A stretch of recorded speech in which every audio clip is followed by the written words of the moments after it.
All right. Waheguru Ji Ka Khalsa, Waheguru Ji Ki Fateh. Welcome everyone. My name is Navneet. I'm a volunteer with Sikh Heritage Month Foundation. I wanted to welcome all of you in our last week of programming. I also wanted to welcome our speaker today, Harminder Mann. Harminder Mann will be educating us on Bibi Pritam Kaur Hayre today. She was a Punjabi Sikh from Punjab who came here in the 70s and organized a farmers union. She also became the vice president of the Farmers Workers Union. And I'll let Harminder explain the rest. So I'll pass it over to you, Harminder. And once again, thank you for joining everyone. And I'll start off from there. First of all, thank you everybody for taking the time to come out here. If you have children, I've made this super kid friendly because everything that we do and we document right now is going to be to their benefit. Just like everything that people like Pritam Kaur Hayre has done for us. So if you want to show your investment, please bring your kids out. I'll guarantee you they're going to have fun. Before we start, I'd like to acknowledge and respect the lands that we're on because they are not our lands. They are the lands of the First Nations. And I wanted to just add on to what Navneet had shared. We're going to talk about the legacy of Pritams Kaur Hayre, and I called it the Hornblower. And it's because of what comes up in the picture and a really neat story I'm going to share. Today will all be about storytelling, but it's also going to critically assess how we currently tell our story. So let's get on with it.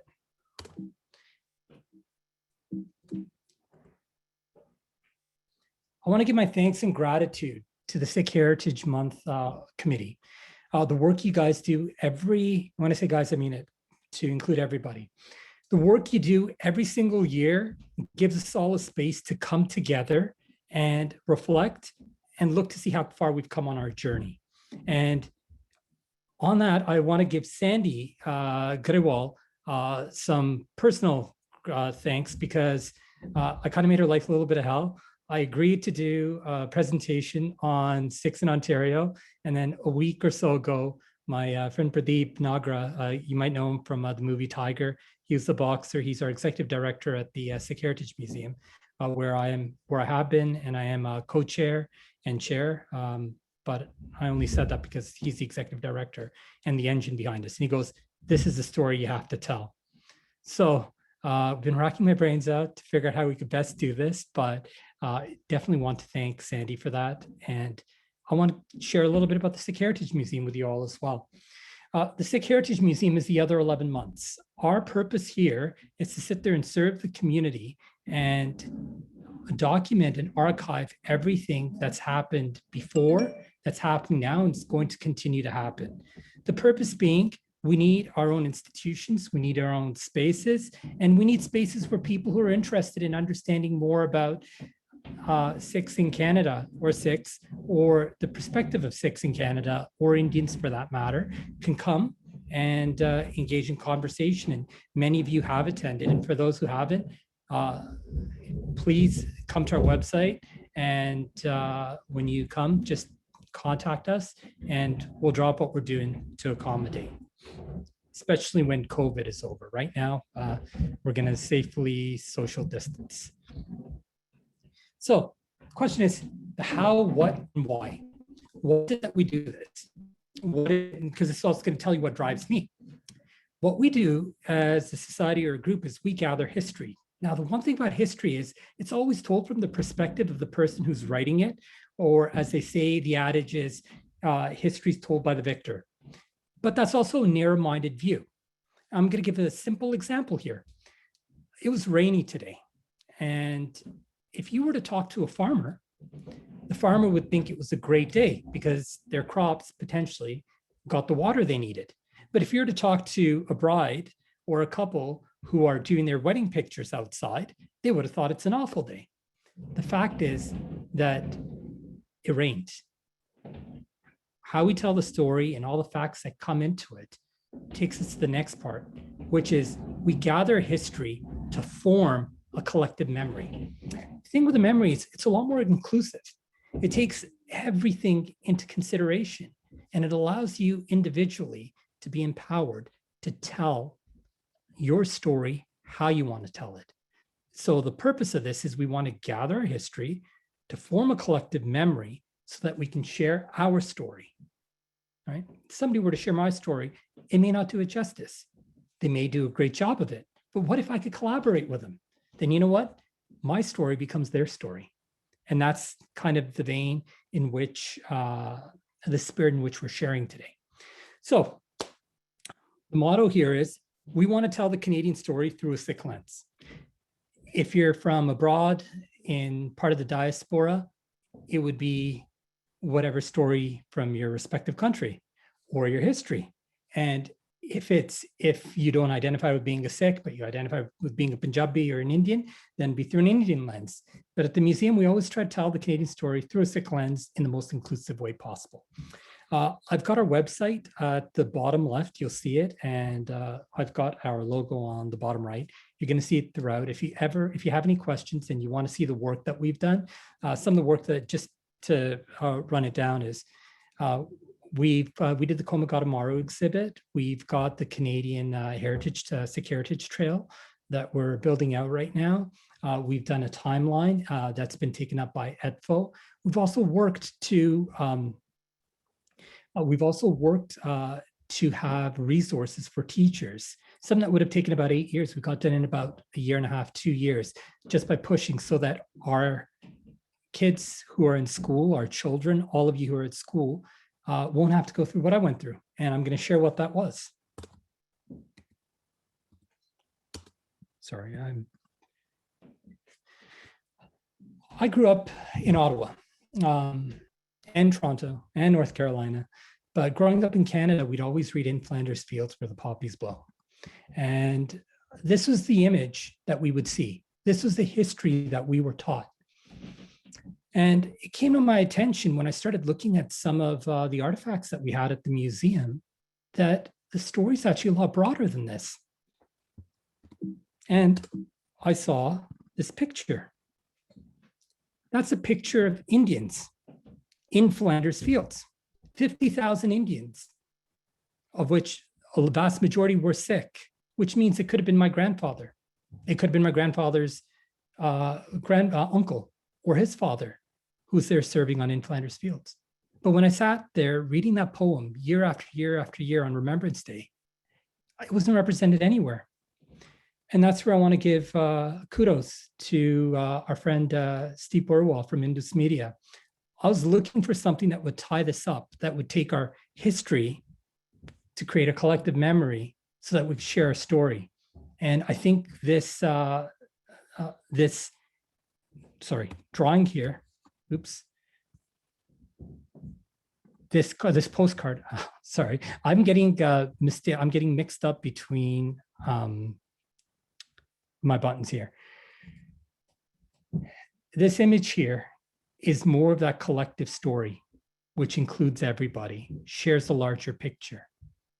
And what I'm hoping is, after today, in our conversation about Pritam Hayre, the story of immigration, the story of women in Canada, the story of women in Canada who are Sikh, the story of farming and the struggles, all become part of a larger story that you take home and you share with others, so it becomes part of their story.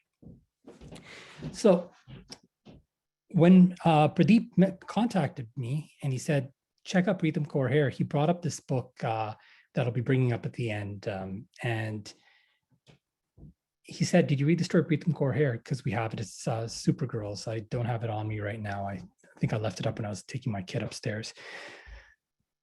And as we were talking about it, he said, look, he goes, we've got this farmer struggle going on in India right now. And when we look at the farm struggle, this picture on the left is how it always looks. But Time magazine did some justice. They added to the memory. They brought the underrepresented to the forefront. The cover are all the females, all the ladies who are on the front line protesting. This represents all the ladies whose husbands are no longer around, or all the ladies who take up all the farm work. Nobody ever thinks of that. When we say farmers, it means somebody who farms. It doesn't mean male. And that's where the story comes into Lady Pritam Hayre. Just like The farmers in India are going through their struggles right now, and it's over a principle. She stood up for a principle as well. In order to share the story properly, I'm going to have to give a bit of context, and I'll probably spend the next 10, 15 minutes doing that. So, as I was looking at this, I thought, let's give some quick facts. There are many things that we know, and there's many things that we don't know. But did you know that the Canadian Sikh story starts with a Sikh woman? And certainly not him. That's Charles Metcalfe. He was the Governor General of the province of Canada between 1822 and 1845. Metcalfe Street, which is the artery in Ottawa, Smith Falls, are all related to him. Now, why? Why is it that he represents the Canadian Sikh story, which starts with a Sikh woman? Prior to him coming to Canada, he was part of the British Commonwealth, and he was there when Maharaja Ranjit Singh signed the Treaty of Lahore in 1809.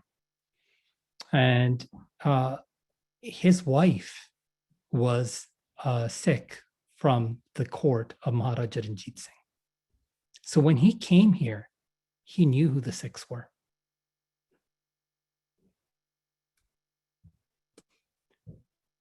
Now, did you know that the first baby born in Canada was a girl? This gentleman here is somebody that some of you may know and some of you may not know. He is the first documented child that we know of. His name's Hardial Singh Atwal, born in 1912. And in a book that we have that's amazing, it's called Zindagi. It's written by Mahinder Kaur Manhas. It's got stories of all the first, not all, but many of the early settlers who were ladies. And she mentions a very interesting story there about how somebody by the name of Hayre Singh had a daughter that was born, but she was undocumented. And again, kudos goes out to Pradeep, because he will be presenting the information on who that was through the research, but I'm not going to spoil that surprise. It won't happen today, but it will probably come up in one of our exhibits. So for all the boys and girls here, just imagine, first of all, we never really think about when the first Sikh was born in Canada, but isn't it just amazing that the first Sikh that was born was a girl? Now it's going to be our duty to figure out who she was and what happened to her. So that's going to be driving us. Once this ends, that'll probably be part of the next journey we're on. Now, did you also know that the Canadian Sikh story has been documented because of the resilience and strength of a Canadian Sikh woman? I say that because there's a book that came out probably around 96, 97. I remember it from 97.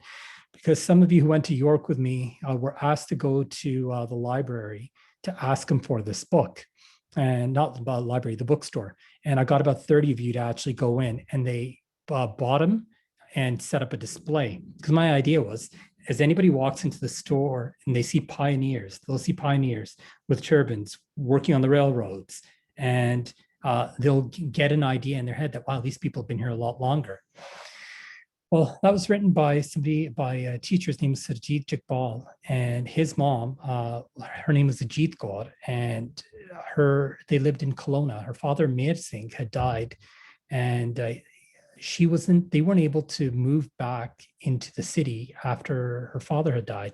So she took on the entire city and had a case go against him. And the Kelowna Courier, as it says here, read, taxpayers object to Hindu buying city house, but girl openly defies all protests. Hindu was the term that they used for Indians when they first, at that time, in Canada and Western USA. And what's amazing to know right now is the current mayor of Kelowna, Colin Bastran, is from Sikh descent. So life changes and the world changes and society changes. But it's amazing that the story, the impact is so rooted in areas that we turn a blind eye to. So in order to tell this story correctly, I'm just looking at the time here, we're gonna have to look at what happened in the early 1900s and what was going on. So this is a picture from Frank, Alberta in 1903.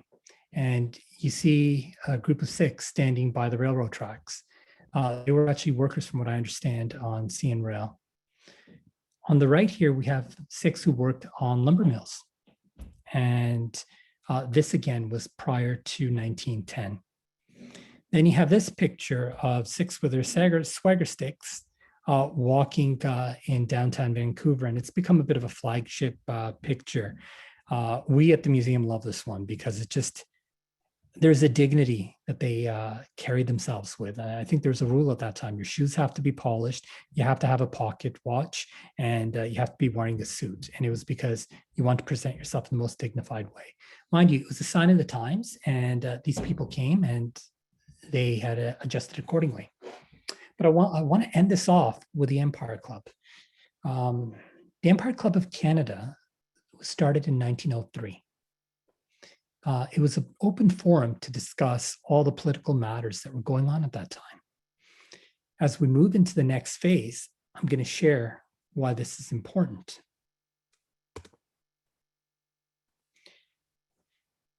In 1909, there's a newspaper, and in that I didn't get, I've got the book, but they didn't source it. Otherwise, I would have put that up. So I will make sure going forth it is sourced. They said the comfort and happiness of the generations are to succeed us. And I think there was an if prior to it, we must not permit their women to come in at all. So the newspaper did not want the wives of the early settlers who'd come from India to come here. Now, when I read this, the way you naturally read it is, oh, why can't they bring their wives over? My question is, why can't women come over? Forget about the wives. Why could women not come over? And this is something that was taken up at the Empire Club of Canada, because up until 1921, they made it almost impossible unless you were an elite. And there were a few people who were elite, and we're going to get into them, who worked for the cause to try to make sure that everybody had the right to be here.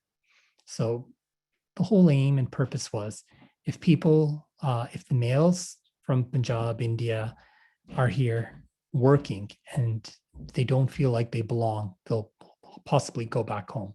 I think it was 1908, they tried bribing a few people to move to Honduras so that they could keep Canada white. There were songs written about that, and it was very open at that time. Society was a lot more openly racist, and that was the climate that many of these early settlers came into. Whereas their European counterparts were given land for free at that time, whereas the early settlers here had to pay $200 to $800 in head tax. That's $200 and $800 at that time. And that's a time where people barely made $1 a week in some jobs. So in order to understand this, we're going to talk about what happened between 1910 and 1925, because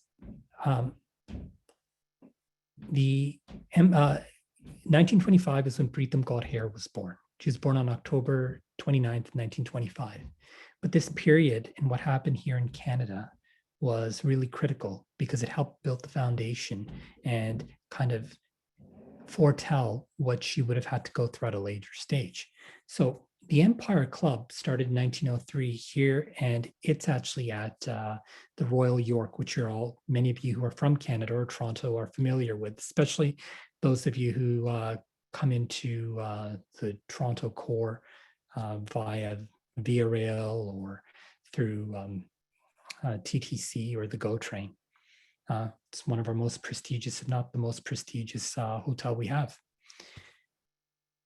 By 1912, this gentleman here, Dr. Sundar Singh, who had studied at the India office in London, I believe it was, but he had a British education, spoke and did a presentation. And in his presentation, he had said, there's 2 million worth of property that the Sikh or Indian community has invested in. Majority of it was in British Columbia at that time. We're tax-paying citizens, we're family people. We should have the right to be able to bring our wives over and settle here in Canada because we are members of the Commonwealth. He knew the laws, he knew the regulations.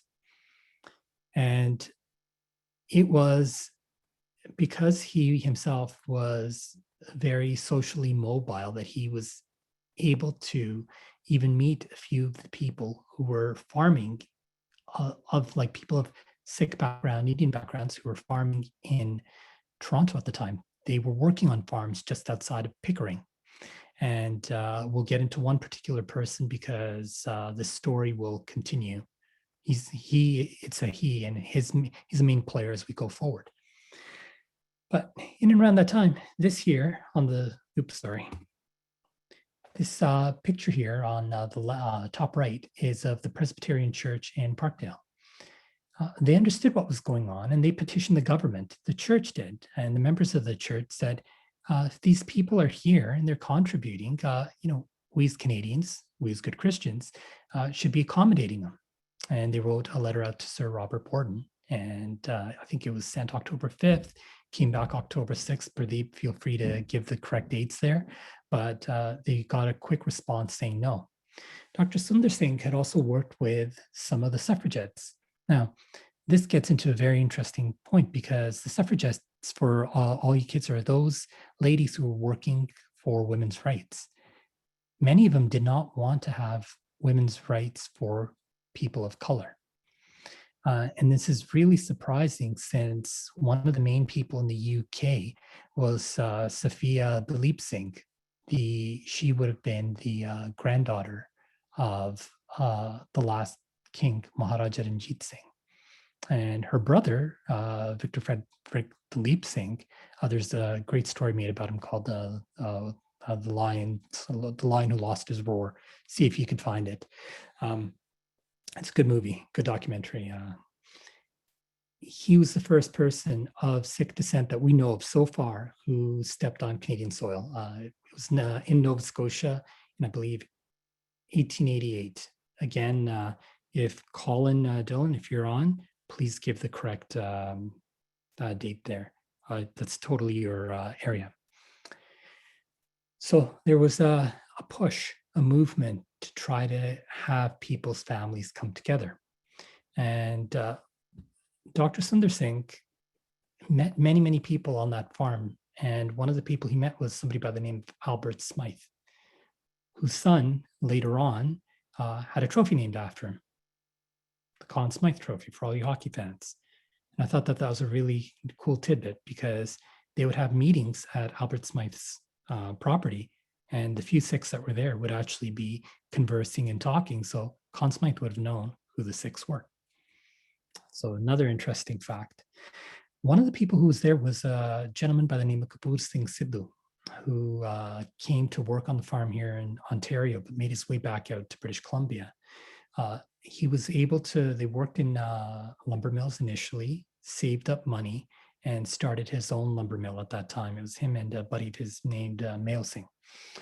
And Kapoor Singh, the original name of that town was called Mayo, but there's a town in the Yukon called Mayo, Yukon. So they changed it to Mayo's village in the Hushadpur district called Baldi. And it's still a town not too far away from Duncan.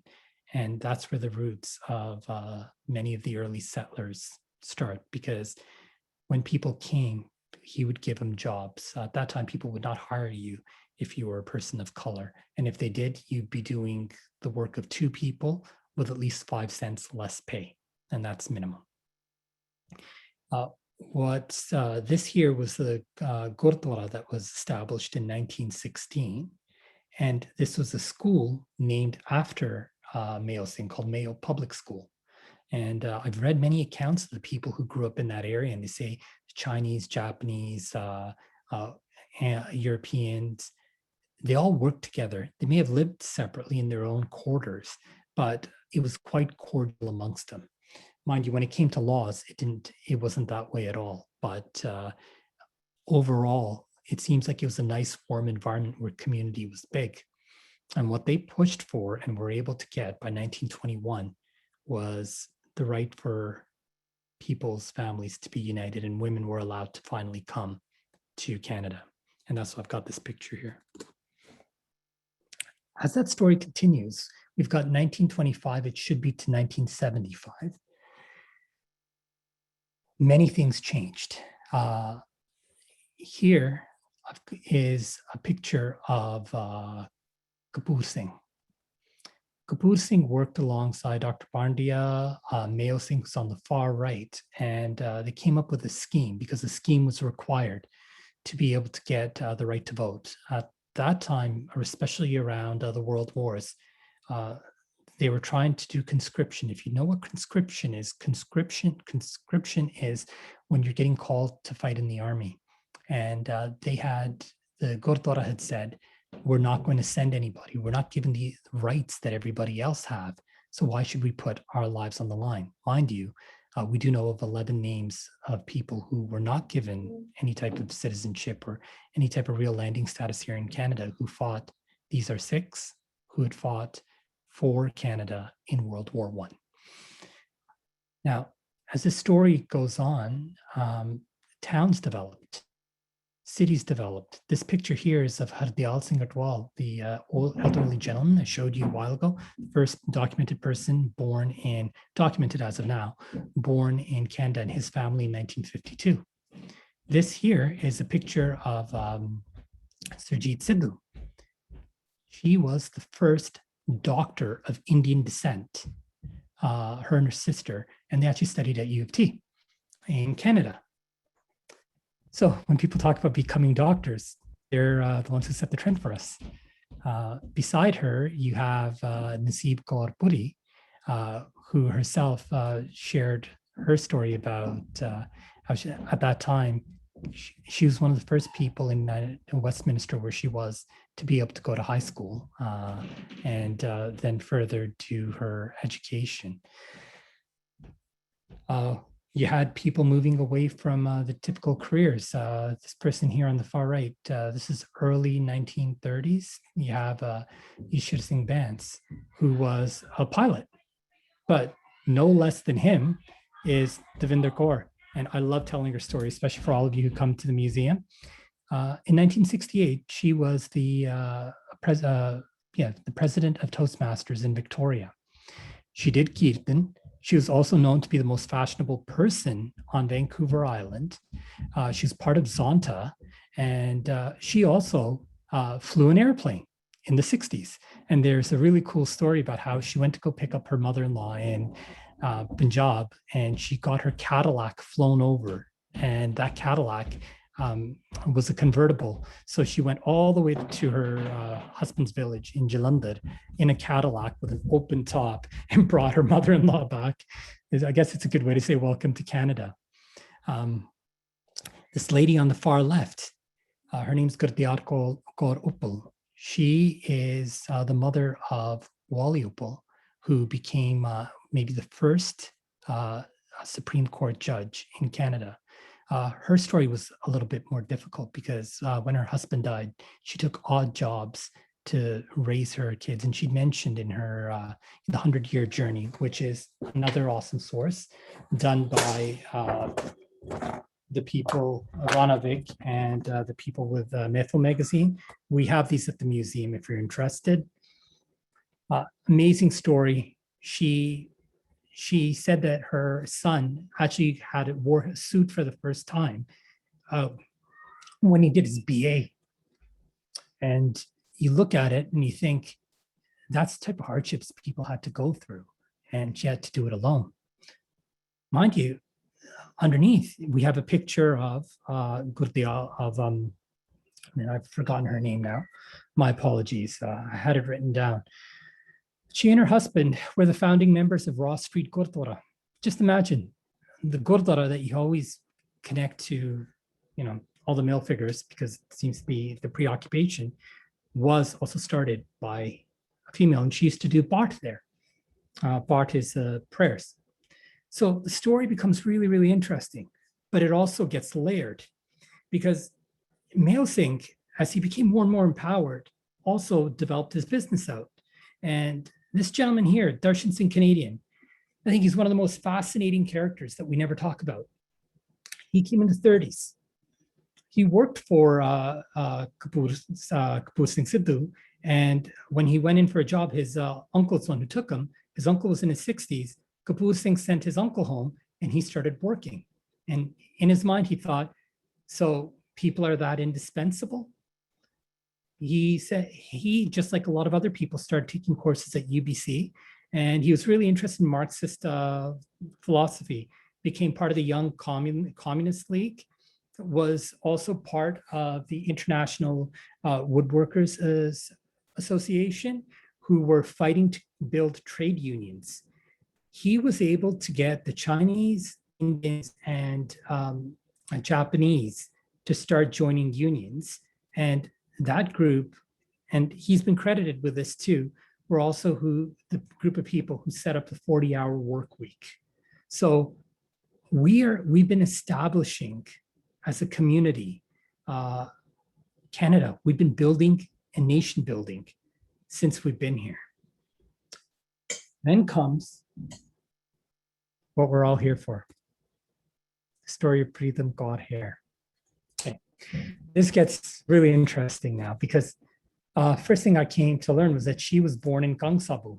And that's actually where my mother-in-law's born. And I looked at my wife, I'm like, well, I go, here's another one with your spirit, right? And I always joke with my wife about this. Her story, Pritam got Hayre's story is, she was born in Gangsabu, October 29th, 1925. And at the age of 28, as mentioned by Navneet earlier, her husband passed away. She had 4 kids to raise. So she did every odd job and all the farming jobs she could because of her ancestral background to raise them and get them married, because that was what her duty would have been at that time. There was no agency. She was still in India, where the type of change and the ability to actually change wasn't really there, just because the means weren't there at that time, and her circumstances required that. Her son sponsored her over. She was 50. So I'm 42 right now. She came to Canada at the age of 50, not knowing the language, not knowing how to read or write, and she went straight into farming. She would work 12 hours a day, 7 days a week. Now, see, the thing is that caused a little bit of an issue at home, because traditionally, although earlier generations had moved on to do many fascinating things, there was still an expectation that the elderly would stay at home and take care of the children. Now, there's absolutely no problem with that if it's done out of love, if it's not an expectation, and if it's something everybody agrees to. But for somebody who had to raise 4 kids on her own, get them married, and be self-sufficient in an environment that probably didn't give her any support, I could understand and empathize why she wanted to stand on her own 2 feet. So she actually was asked to leave the house. Then she moved to a house on Fraser Street, which she's been living at, the same unit, for 40 years. No telephone, no TV. And she wrote and said that she was so hungry at times, she would eat the potatoes from the farm, and she would eat them raw just to get rid of her hunger, because that's what she needed to do to get by and survive. Now, this is where the story becomes interesting, because at this time, just like what we mentioned earlier with Darshan Singh Canadian, he'd gone back to India and he mobilized people there. He wanted to, the whole purpose was to make sure everybody had equal rights. He didn't want discrimination. One thing I forgot to mention a bit earlier was he was given a lot of kudos for making sure that the farm owners did not divide all the workers based on race, because they did not want people to unite. Because when you unite, you come into a position where you can actually make change. At the same time, you had the CFU, Canadian Farmers Union, And what they had noticed as a trend at that time was that contract farming was the way they were driving wages down and the livability for farm workers. And the people who were the in-betweeners would make 20 to 40% of the wages. For those of you who are aware of what's going on in India and the farmer struggle right now, that is the fear that they have, that farming will become contract farming. So then you'll have to go to somebody to actually get, and they work like a headhunter, and your land will you'll only get money for your crops if you go down that route, and then you're at the mercy of those people. In the 70s and 80s, they were fighting that here. Also, at that time, you had health and safety for every field. But for some reason, people in agriculture were not able to do that. They were not able to get rights. That's why that's actually Pritam got Hayre right there. She had that sign up, how many deaths will it take? And she was featured on the cover of the CFU magazine. Now, I have to say, when I first saw this picture, I got scared of this BB here. I felt like I did something wrong. It reminded me of my past. And I was just like, whoa. But it goes to show you the intensity and the commitment that everybody had. Just like that picture on Time magazine shows you what's going on in India right now. That was happening here in Canada in the 1970s and 1980s. I'm going to share a few stories of how Pritam Kaur Hayre became more and more entrenched in this whole process, and how she fought for justice. She was kicked out of her job in I'm going to have to look at a paper here, 1980, because she attended a rally, and that's when she was on Sabaloy's farm. At another point, the farmers and sometimes the management at the farm would forcibly assault, which means for all you kids, the females that were working there, it wasn't safe for them. And they needed someone to tell because people touched them the wrong way and they shouldn't have. Pritam Kaur Hayre was approached because people saw her like a grandmother. She went to the owner and threatened him. He pulled a gun out on her and she said, I'm not going to let this go. And she started rallying people because people saw her strength at that time. And in seeing her strength, that picture you saw at the beginning where the horn was blown, she was able to get 200 people to leave their work on the job. And then it went to court and everybody got their pay just to protest the bad way that the farm workers were being treated. And that had happened in the early 80s, in April. It was April 1983.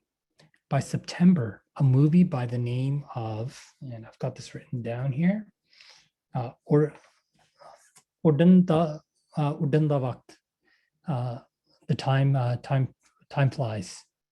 Should have written this better. My apologies, folks. Give me a second here. Utthana Da Vela, Time to Rise, came out in 1983. Now, for many of you who were growing up at that time, parents are very strict, but you can always go back and tell them the story that this BG had gone out to the movies at that time, which is kind of cool. So this is a picture of her and her friend attending that event, and it was the CFU, and that was in 1983. She had gained so much fame, and they were able to, over a period of time, get so many rights for workers, and she's like the face of the movement, that she became, and sorry for this one, I actually did this 10 minutes before this started. This is a picture of her from 1984 when she got inaugurated at the as part of the CFU. And it was actually at the International Woodworkers Association building that she got inaugurated. So see how the legacy kind of continues. We went from Mayo Singh to Darshan Singh Canadian, seeing a few injustices, trying to fight the racism, trying to fight for people's rights. And it ends with Pritam Kaur Hayre here becoming a VP at that time for the Canadian Farmers Union.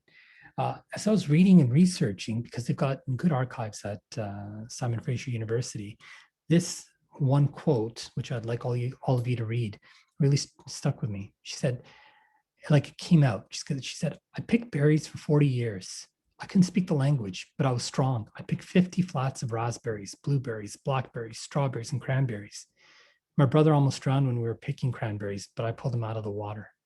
This was the strength that she had. She was true to herself. She pushed herself. She saw where she was and she worked hard. And it really, really showed. And this gentleman who's standing right beside her, he's the one who's actually blowing the horn in the earlier picture. I'm going to move on to the next slide. And looking at the time, okay, great. We're making pretty decent time. I was doing research and I found these pictures. One is from the Pink Laddu Project, who had sponsored the book Supergirls. That's where the story was from. And I got a few more tidbits into Pritam Kaur's life. As mentioned, she doesn't work 12 hours, 7 days a week. She mentioned how at that time when she did it, it was $2, you'd get $2 an hour. She still loves picking berries. She still lives in the same place. She goes to Gurdwara, which is the Sikh place of congregation, and she does Tai Chi. If somebody needs money, she'll go and pick berries so that she can give that money to people. And it seems like she's like the life of the party, and these are recent pictures of her that I wanted to share. And tying this into everything, what I wanted everybody to see here is that things have happened, things which have all impacted us. People have stood up. People are fighting right now for justice. But that story isn't just the story of India. The story is the story of everybody everywhere. I just wanted to have the opportunity to be able to share this because this is the stuff I live for. This is what I'm passionate about. This is what I'm invested in. And I wanted to kind of share that with all of you. So thank you for spending the time and giving me the audience. And I want to thank everybody who's put this together again. Over to you, Navneet. Thank you, Harminder. That was amazing. Learned a lot myself. So I see something in the chat. I don't really see anything in the Q&A. I'm seeing that people are saying thank you, but oh, we have a question. All right. The first question is, can you share the author for the book Zindagi that was shared earlier? Is this book available only through Sikh Heritage Museum? No, it isn't, but you can actually, the thing is, and again, I'm going to give kudos to our executive director here. He networks with everybody. If there's anything or everything, absolutely anything to do with heritage, he's got a way to introduce it. So if I've got a question, he'll be able to tell me what the source of that is. You can reach out. He may not like, well, of course, he's not gonna have a problem with me saying it, but feel free to reach out to Pradeep Nagra. But otherwise, the book is by Mahinder Kaur Doman, D-O-M-A-N, Minhas, M-A-N-H-A-S editor. Now, I'm not sure if it's still in print or not, but again, we'll be willing to help out with that if you do need it. Okay, perfect. Thank you for answering that. Oh, one more question. Pritam Kaur now lives with her family. You mentioned she had to leave home. Does this mean she lived alone as she fought for justice? Yes, apparently so. And I don't have,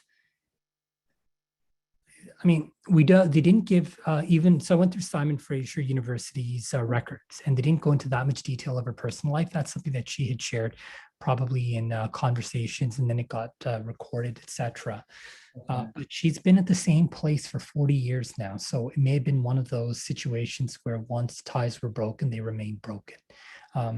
I don't have enough knowledge to speak to that, but I think that comment of her being at that house for that long was in 2017, which would have made that 77. And if it was 1977, a lot of her activism started after that. Okay, perfect. And, just so you all know, the Canadian Farmers Union had CUPW and other organizations also stand in solidarity with them. And this is something that we saw happening 80 years earlier at Ross Street Gurdwara out west, because the Gadar Party, which was a party looking for justice and looking for self-determinism for Indians, also fought for rights, and they made links with Irish worker unions, et cetera, et cetera. So there's been a lot of that type of engagement going on for decades. Okay, perfect. Thank you. And then I think last question, the mayor you mentioned, would that be the third or the fourth generation? Oh, Colin Bassaran, I think he is third now. I think his kids are fourth. Okay. I think his grandfather had come, because he mentions his grandfather. Obviously, when I come across this type of stuff, I look into it too. And I looked at it a couple of years ago when I went to Kelowna. And I think he had mentioned that his grandfather was really devoted to the Gurdwara there. And he said that he had that affinity to the Sikh community because of that.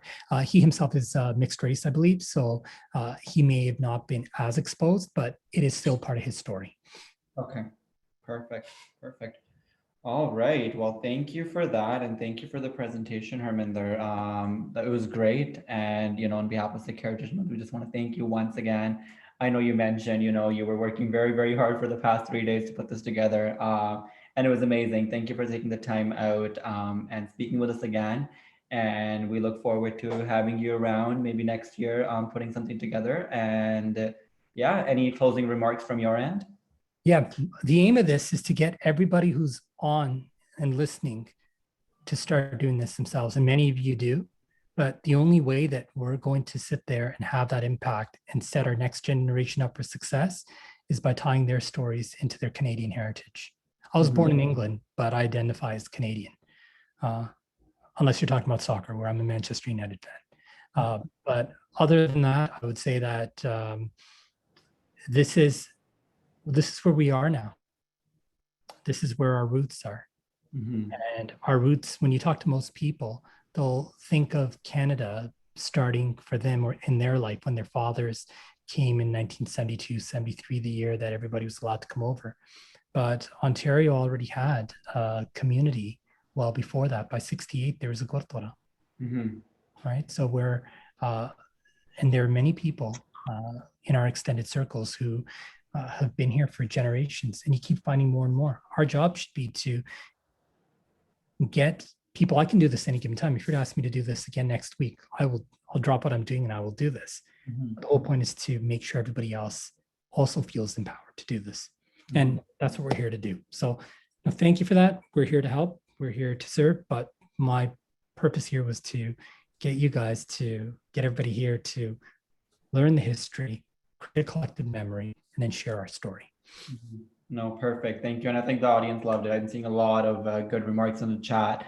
Amazing presentation. Folks really enjoyed it. So I do want to thank you once again. And I think with that, we'll end our programming today. Once again, thank you everyone for joining, and we hope to see you next year for our programming if we don't do anything between that. So thank you. Waheguru Ji Ka Khalsa and Waheguru Ji Ki Fateh. Navneet, are you on? Yes, I am. Okay, perfect. I think I will end. No, I think participants are leaving. So once everyone's gone, we can. Okay, we can talk. Yeah. Yeah, for sure. Thank you everyone for joining.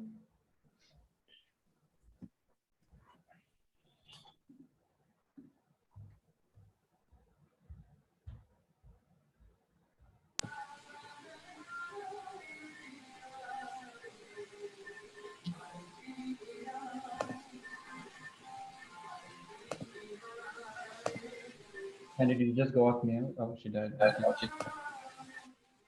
Hi guys, it's Sandy. Sandy. That was really good, Harry. Thank you so much for doing that. Really, that was was incredibly insightful. I definitely learned something. And I'm really glad. I know we had switched it, like you had mentioned, but I'm really glad you brought this forward, because I think a lot of people, you can tell by the numbers and stuff, like a lot of people are so interested in the conversation. But this was really, really great. So I really appreciate you being a part of it. This is our last event actually for this year, for 2021. So you helped us conclude everything. Sorry, I was going to turn my video. You helped us conclude everything and you helped us wrap everything up. So that was actually, that was really great. Thanks so much. Did you pick up on my flag colors? I got the Jejuan, Jekasan. That, you know what, green and yellow. Now that it didn't hit me then, Yeah. but that's really interesting. Yeah. So. And you know what, I feel kind of awkward being a guy talking about it from like a female perspective, but I also feel like if guys don't do it, then nobody, like if people like me don't at least put our heads out there, it's never going to happen, right? And yeah. I just, do you think that part came across all right? Yeah, no, I think that was great. Like I was kind of looking at the chat and stuff like that, and people seem very engaged. It's just us now, guys. Yeah. I'm gonna just stop recording though, 1 second.